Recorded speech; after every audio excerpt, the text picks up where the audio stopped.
আজকে পাপা মামার সাথে রেডি হয়ে আমাদের মেয়ে চললো প্রথমবার বার্থডে পার্টিতে। এটা হচ্ছে ওর জীবনের প্রথম বার্থডে পার্টি। আজকের আমাদের বর্ণিতা সোনার জন্মদিন।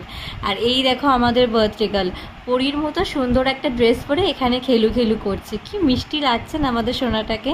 তারপরে তো এখানে কেক কাটিংয়ের সেরিমনিটাও স্টার্ট হয়ে গিয়েছিল। বৌদি তার মেয়েকে কেক খাইয়ে দিচ্ছে। মা মেয়েকে কি ভালো লাগছে না দেখতে একসাথে। আর এখানে দেখো আমার মেয়ে তার জেঠিদের কাছে আদর খাচ্ছে।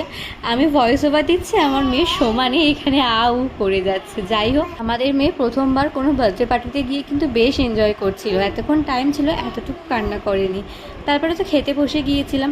মেনুতে ছিল ফ্রায়েড রাইস, পনিরের তরকারি, চিকেন কষা, চাটনি, পাঁপড় আর মিষ্টি। খাওয়া দাওয়া কিন্তু ভীষণ ভালো হয়েছিল। আমি ভীষণ তৃপ্তি করে খেয়েছি।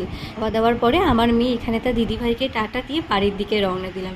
ভিডিওটা তাহলে এই অবধি, আবার কাল দেখা হবে। সবাই খুব ভালো থেকো, খুব সুস্থ থেকো। চলো টাটা।